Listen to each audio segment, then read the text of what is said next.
She's like a serial super fan, but most super fans don't go this far. I did bring the fan mail. This is just from her. Whoa. Today's episode is insane. Insane. And that's putting it lightly. You're gonna see exactly what I mean when I say that this case is insane. But I'm just gonna take a quick sip while you guys buckle in because the ride is about to get bumpy. So I'd never actually seen the episode before now, so I was genuinely amazed, surprised, shook, chilled, every other word you can think of.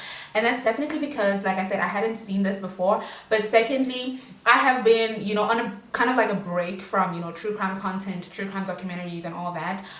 And this really gave me a thrill. It felt like I was watching some incredibly twisted true crime documentary. And if you're somebody who has been here prior to my Catfish videos, then you know that I am into true crime, so that was a good thrill. And also it was just surprising to me that I never actually watched this episode because I was pretty much convinced that I knew each and every episode, at least each and every Neva Max episode, or, you know, season 1, season 2, old episodes. But I found one that I hadn't seen, and I hope you haven't seen it too, so that you can be as shocked as I was. So today we're going to be talking about season 3, episode 5. Like I said, this episode is incredibly twisted, it's knotted, it has a lot of different things. So I'm actually going to be looking at my computer, you know, frequently because I need to remind myself what happened and make sure that I'm relaying it to you guys in a way that makes sense, because trust me, I was watching the episode and I kept getting lost because there's just so many characters that come into play. Alright, but today's episode starts off with Neve and Max getting or reading an email from Tracie, who says that she's an actress based in Los Angeles. Hello, Neve and Max. My name is Tracie. I need your help. She says that she was in the film adaptation of the Broadway film called Rent, and she was also in Death Proof. Both of these I've never heard of, I've never seen, but I'm pretty sure some of you guys have seen the two. So yeah, she's also been in a number of other films as well. She met a fan 2 years ago on Twitter named Sammie. Sammie quickly became a super fan, and Tracie really liked Sammie because Sammie was like a good fan. She promoted a lot of things that Tracie was in. She posted about them, she made memes, she made videos. She went all out for Tracie. So, you know, that was like a good fan to have. But Tracie then says that Sammie was too good in her game of deceit. The lies! There you go, this bitch, I'm telling you. She created multiple accounts and multiple personalities to gain Tracie's attention, and she also killed off one of those personalities in order to gain sympathy from Tracie. At the time of writing to Catfish, Tracie says that she hasn't interacted with Sammie in a while, but she can't help but wonder if Sammie is really gone or if she's still there somewhere, you know, lurking in the shadows, lurking in the background. But even after all of this, Tracie still says that she really just wants to make sure that Sammie is okay. So of course this story was a lot, and genuinely you can't really know the full extent of the story without hearing it from the horse's mouth. So as usual, Neve and Max then hop on a video call with Tracie. Tracie says that a year before she was working on an independent film called Reese, and when working on independent films, apparently you really rely on your fan base to get the word out there and promote you, and Sammie was doing exactly that, and apparently she was incredibly good at what she was doing to a point where Tracie even considered hiring her, you know, and working with this girl, maybe as a promoter or something. But then Sammie introduced a girl named Reese to Tracie. She said that Reese was her best friend, and from what Tracie could gather, Reese was more reserved, quieter, you know, a lot more in the background as compared to Sammie, who was, you know, making videos and outspoken and doing quite a lot. One time Reese then said something along the lines of, I hope to meet Tracie before it's too late, and this kind of, you know, shocked Tracie a little bit, and she asked Reese what she meant about that, and Reese was like, oh no, sorry, you weren't supposed to see that, oh no. But then they ended up telling Tracie that Reese actually has cancer, and I guess they don't know how long she has left to live. Pretty quickly after that, Sammie then DM'd Tracie saying that Reese is dead, and this was quick and sudden, and Tracie started, I guess, mourning the loss of Reese because they had personally interacted, you know, so she was shocked but also still hurt by the fact that she had lost someone. But after Reese's death is when things really started becoming fishy, and Tracie was kind of sensing that something was not right, because after Sammie informed her that Reese was dead, Sammie then DM'd Tracie after like an hour or so asking, oh hey, how are you? And Tracie thought it was suspicious or weird that somebody who's mourning the loss of, you know, her best friend would reach out to her asking her, somebody who's never met Reese, how she was doing. So this is when she just kind of got a big question mark and she was just like, something is amiss. Reese, dead Reese, then favorited one of her IRP posts, like posting IRP Reese favorited it, and Tracie saw this and she was like, how are you doing that from beneath the grave? And I mean, I've never really used Twitter. I mean, I have a Twitter account and I've used it, but I can't really tell you what goes on there. I'm not very educated on Twitter or X or whatever, but I can tell you that most of the things that you do on the platform are public. So Reese, you should have been more careful, okay? But Tracie says that an hour or so after that, Reese had unfavorited that post, which was also again suspicious. I don't know what Reese was thinking, but come on. You can't be liking, favoriting, retweeting, reposting, or anything your RIP post with your fake profile that is supposedly dead when you're supposed to be dead. You need to be smarter, okay? Anyways, Tracie then did some digging after this and she found that Reese was not actually a real person and that Sammie had created Reese and then killed her off, all for some attention. And all of this is fucked up, all of this is crazy and messed up on its own or in itself, but also I just thought that it's really incredible how Tracie throughout this entire episode is such an incredible person. She just seems like such a genuine and good person. She has this sisterly vibe or even motherly or nurturing vibe about her that I really liked, because she came off as a very nice person. She was genuinely concerned about Sammie. She was wondering why in the first place she created these multiple accounts. What was she looking for? And she even said that she wanted to meet Sammie and just let her know that she was enough and that she didn't even have to do all of this to gain her attention, because her on her own was enough. So I think that was incredibly nice. So the guys then head over to go meet Tracie, who is in LA, to hear her full story. So Tracie tells us, you know, what I've already shared with you guys, but she also says that she got a lot more emotionally invested in Reese than she was in Sammie, because Reese was sick, you know. Oh. All right. But then she also drops the bomb that she wasn't the only person speaking to Reese and Sammie. She says that her friend Lottie, who is a producer, was also one of the people who was communicating with both Sammie and Reese. Lottie, just like, you know, Tracie, had also been emotionally invested in, you know, this entire storyline that's created by Sammie. They were invested in Sammie, they were invested in Reese, they were invested in everybody. And then one day, Sammie sends Tracie a message asking, have you spoken to Reese at all today? And Tracie didn't respond to that message, which makes sense. I mean, she's a busy woman. But then the next day, she receives a DM from Sammie saying, oh, Reese died. Oh, she passed away? Oh. All right. Tracie was shocked because it all happened so fast. It's like one day Reese was sick, the next day Reese was dead. It's like... But I'm pretty sure regardless of, you know, Tracie's questions and suspicions, Sammie was more than prepared with a story under her sleeve. Anyways, a while later, maybe a few days later, I don't know, Sammie then sends Tracie a video of what seemed like a funeral, and she claimed that that was Reese's funeral. She also then tweeted a picture of a funeral banner, and Tracie was zooming into the banner and she saw that the banner was provided by a place called Amet Golden High Memorial Chapel or something, but nowhere on the funeral banner does it say Reese. So that was like another question mark, you know? But because of this, Tracie was also like, I got you. I know that Reese was not real.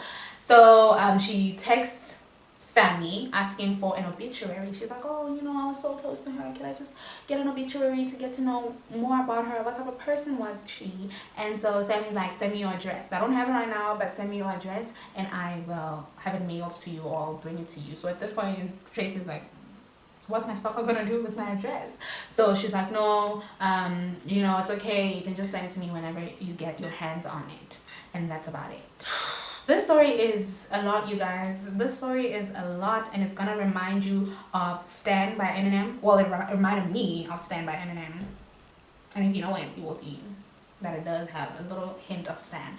But anyways, Tracie at this point then remembers that Sammie had also had a death scare of her own prior to this. Sammie had a death scare of her own a few months ago, with some other girl tweeting me that Sammie was dead at Marissa campaign. She remembers some girl named Marissa, or at Marissa campaign, texting her saying that Sammie was dead, or she tweeted or something. And so Marissa then texted Sammie, but Sammie was like, oh no, I'm not dead, but I did go to the hospital. At this point, when she remembers of Sammie's, own death scare, I guess she searches up Marissa or something, and at this point is when she realizes that the profile named Marissa Campaign is the same profile that was now changed into TNT Hearts or something, which is Reese's profile. Turns out Marissa campaign was the account that was Reese. So Marissa campaign became Reese at TNT's Heart. So the next day, she then searches up Reese's account and it has been deleted. It's gone. It's like gone. She then decides to go through her DMs with Sammie to try and find, traces of Reese, but then she realizes that her DMs were also disappearing. On top of that, Sammie's own profile had now, she had deleted tweets that she had made about Reese, where she had mentioned Reese. So Reese was being wiped off Twitter, which further confirmed that Reese was never real and Sammie had created Reese. It's kind of sad to me because Tracie wasn't even mad at this. She really, at this entire time, I think she just thought that there's something, psychologically that's happening with this girl, and she just wanted to have a conversation with her. The guys go on to investigate because what Tracie also wanted to know was whether this girl was really gone or if she was doing the same thing still to her or to another person. So the guys get to investigate. Sammie could be dangerous. They start with Sammie's phone number, which is an instant hit. It comes back as belonging to some girl named Samantha Davis, but I don't think that Sammie's identity was ever in question, to be honest. They go to her Facebook and they search, her username, her Twitter username, and it comes back on Facebook as belonging to Samantha Regina. So they're just like, oh, maybe that's her second name, whatever. It's not a red flag, to be honest. There are a few more pictures on her Facebook and they learn a little bit more about her. She appears to be a mom. She's 25 years old. She is bisexual. Both her parents are deaf. And she also says that she is really good at celebrities. And that is, I'm quoting her verbatim, that's what she said on her profile. On her Facebook, there's a Twitter account that's linked. So they click on it and it's not taking them to the Sammie profile. Instead, it's taking her to a twisted lesbian profile on Twitter, and when they go to the profile, it's not her, but they have the same background picture, which kind of says it's the same girl. But this Twitter page also appears to be another, a fan page for a particular Liz. So I guess that was twisted lesbian. This tells Neve and Max that Tracie's suspicions were correct, that Sammie is indeed actively pursuing other celebrities. So she may have stopped stalking Tracie or communicating with Tracie, but she's definitely still active and pursuing and communicating with somebody else. They also somehow find her Pinterest, and on it they find that the Marissa campaign is, the picture that was used there belongs to a girl named Marissa Von Blaken, who I guess was a contender on the first season of the Glee project. A show that I personally haven't heard of, but I'm sure many of you have heard of it. So this also means that, Sammie must have created the Marissa campaign as a fan page for Marissa. So at this point, the guys have all these characters and all these people that, somehow have a link to the story. So they decide to DM Marissa, send Marissa a message, just giving her a background and then asking her to reach out to them. They also do the same to Liz. They quickly get a call back from Marissa, who says that, she did have a fan named Sammie, and she would refer to Sammie as one of her most zealous fans, whatever that means. And she also says that she'd be more than happy to meet with the guys the following morning to kind of go over her entire story. The guys also hit up Lottie, who's Tracie's friend, to try to meet up with her as well, so that Lottie can also go over her story. Guys, I know I've taken a break from my true crime content, but like I said earlier, this felt like a light-hearted yet twisted true crime story. It really made me miss my content, and I'm just wondering if you guys would like me to go back to posting some true crime content every now and again. If you do, let me know. But again, like I said, the story is like a web. It's twisted, it's mixed, it's confusing. So I'm just gonna give you guys a short little rundown of everything that we've covered till this point, just to make sure that you're all caught. I got you. I'm gonna read my notes because I know if I share it without reading, it's just gonna be even more confusing, okay? So firstly, we have Tracie. Tracie had this super fan called Sammie, right? Sammie then introduced Tracie to her best friend, Reese. Both Sammie and Reese then started speaking to Tracie's friend, Lottie, and then Reese died of cancer. But Tracie realized that Reese's Twitter account was first known as @MarissaCampaign. Marissa Campaign was started as a fan page by Sammie for a girl named Marissa Von Blaken, and Marissa also says that she had a fan named Sammie. Sammie also had another fan page at this current moment called, Twisted Lesbian for someone named Liz. So at this point we have 4 celebrities, all female, and then we also have 4 personalities, right? So the 4 celebrities are Tracie, Lottie, Marissa, and Liz. And then the 4 personalities that we have are Marissa Campaign, Reese, Sammie, and Twisted Lesbian. Are we all caught up? I'm glad you are, friend. I got you. I told you I got you. I'm glad you're actually caught up because we have a long way to go. So the next morning, the guys meet up with Marissa and Lottie at Lottie's office. Marissa said that Sammie would often reach out to her using social media, and that Sammie later created an account named Marissa Campaign. And at this point, Marissa Campaign, rings a bell to Lottie, and she's like, oh my god, I know who you are. And then Lottie just kind of gets Marissa caught up with the story of Reese and Marissa Campaign and how they figured that link out. She also pulls out a bunch of fan mail. I did bring the fan mail. This is just from her.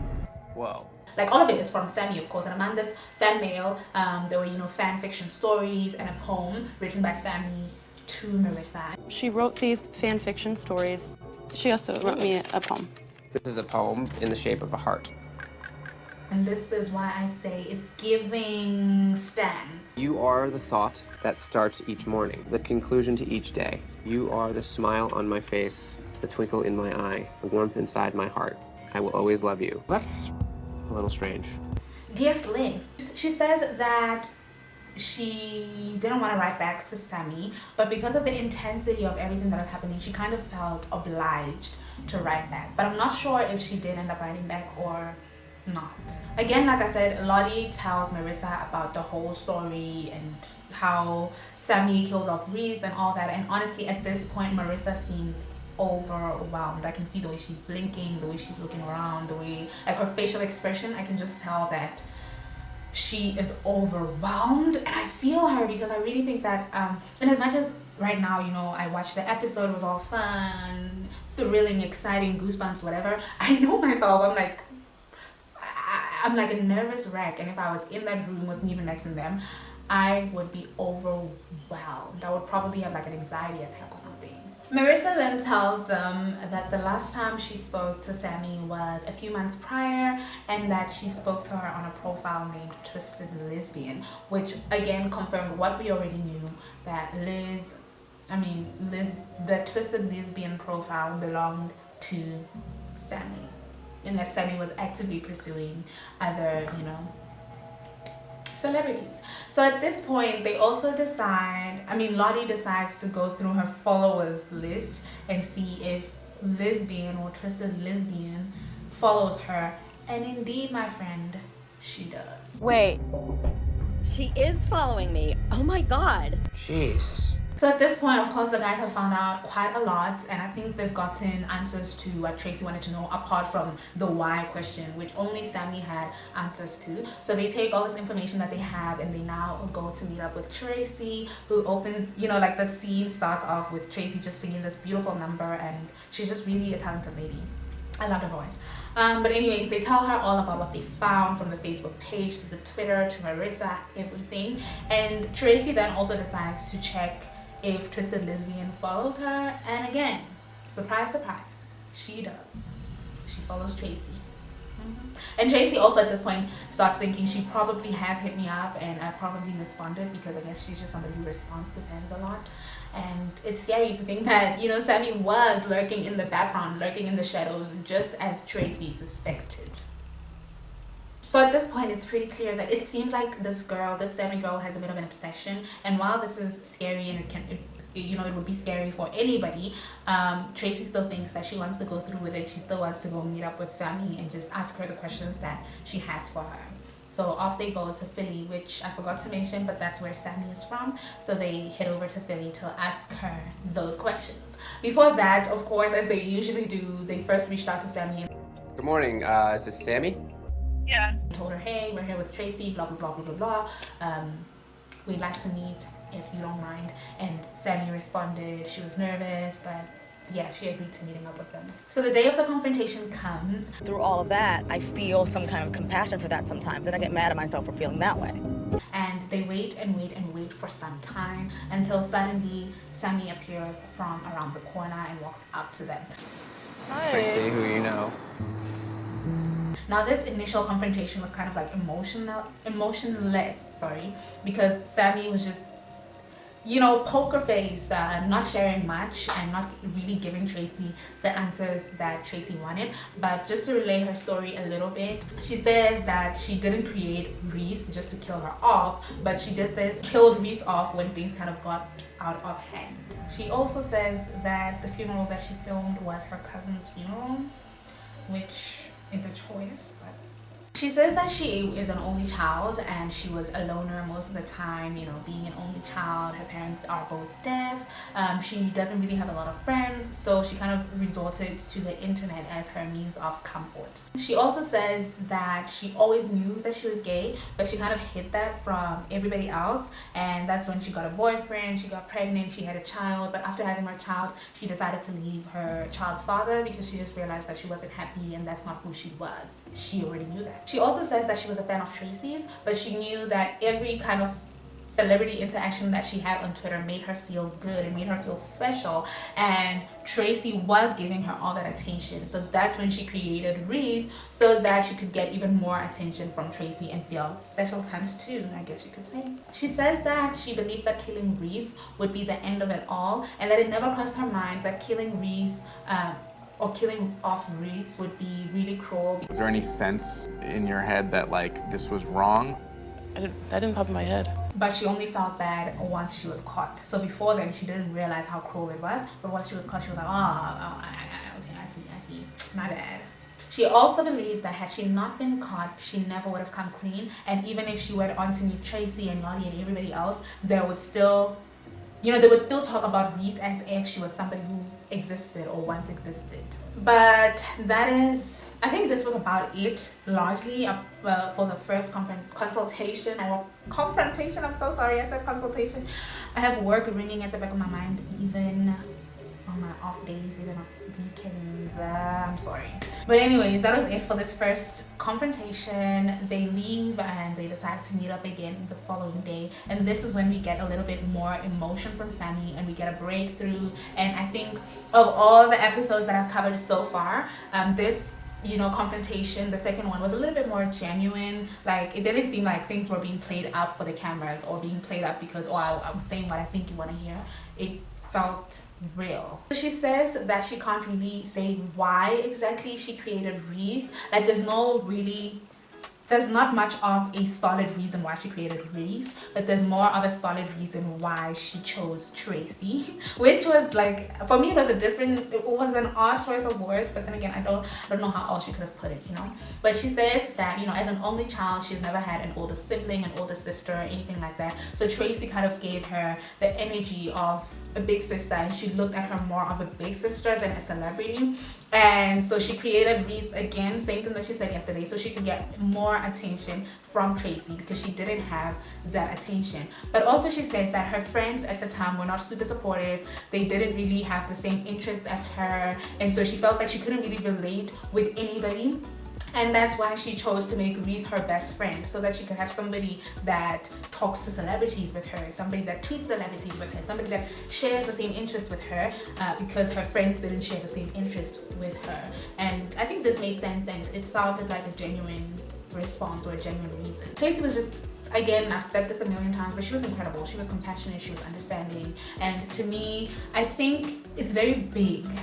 It's a very commendable thing to put aside, you know, your emotions as a victim and sympathize with somebody who has violated you in a sense, you know. Yeah, so she was awesome. She was incredible. There's a reason why all these people that you admire online respond to you, because of you. You're always going to be enough. This confrontation, or rather the ending of this episode, or the ending of this confrontation, took a turn that I wasn't expecting. So I was thinking it was more of a build up to some dramatic confrontation where possibly hands would be thrown or some unpleasant words would be exchanged, but the confrontation was actually wholesome. Even how they ended it and just went their separate ways was very wholesome. And yeah, I wish both of them well, both Tracie and Sammie. Yeah, I wish them well. But the one thing that I don't understand is why they didn't confront. I know that Tracie's the one who called them, but I just didn't understand why Neve and Max didn't confront Sammie about all the other people that she was involving, or all the other people that she was, I guess you could say, stalking. You know, Liz, Marissa, especially Marissa, because they also had, you know, that meeting with her and Lottie and all of that. Unless, of course, they discussed that off camera, but I just wish they could have given us a bit more and a bit of an explanation from Sammie regarding those other people, but we never got that. Yeah, and the confrontation was all about Tracie, but again, I understand because Tracie's the one who called them for this, you know? So yeah. After a month, they follow up with both Sammie and Tracie, and Tracie says that, you know, for her, this wasn't much of a learning experience. She believes that it was more so a learning experience for Sammie, and, you know, their chat is not that long because, again, Tracie didn't have much to say. And then Sammie also says that she spends less time on social media now, and she spends more time with her son. They go outside a lot, the weather is great, and she's also been writing a lot, which is something that the guys had encouraged during the confrontation. So that is about it, and that is where the episode ends. I know that celebrity stalkers can get out of hand at times, and like I said, you know, this episode for me was a little bit reminiscent of, you know, the song Stand by Eminem, and if you know the song, you know how it ends. But I don't get a dangerous vibe from Sammie. I'm getting more of a lonely vibe, like somebody who was lonely and wanted to create all these fake personalities around her to make her life a little bit more interesting. And like she said, she doesn't have any attention at home, so she was hoping to get that kind of attention from Tracie, from Reese, who is a personality that she created, and everybody else. And on top of that, you know, as an only child who has, you know, parents, both parents are deaf, I think also she had some challenges in that respect as well, and she didn't have any siblings to relate to her about that. She didn't have any friends who could relate to her about that, and on top of that, her friends also had different interests from her. So I think honestly she was just lonely, and she was looking for kind of like an outlet or friends. I don't know. And also, not to mention that she was also battling with her sexuality. While she knew her sexuality, she was, you know, hiding it from everybody else. So yeah, I think that she was role playing her perfect life or something, and that is not an excuse to catfish people or stalk people. I'm not making excuses for her. I'm just saying that I kind of see it from a lonely perspective and not so much a dangerous perspective. So I do believe that if she wants to, or if she wanted to, she could have stopped doing that. But also part of me believes that she's possibly still, you know, interacting with celebrities, reaching out to celebrities, stalking celebrities, and she didn't really stop. Yeah. Let's just hope that even if she's still doing that, she's not catfishing them and she's not going as overboard as she did with Tracie. But yeah, I think that's my thought about this entire thing. You let me know what you think about, you know, the whole story and Sammie and all that. And yeah, I hope to see you guys again next week with a new video. Goodbye.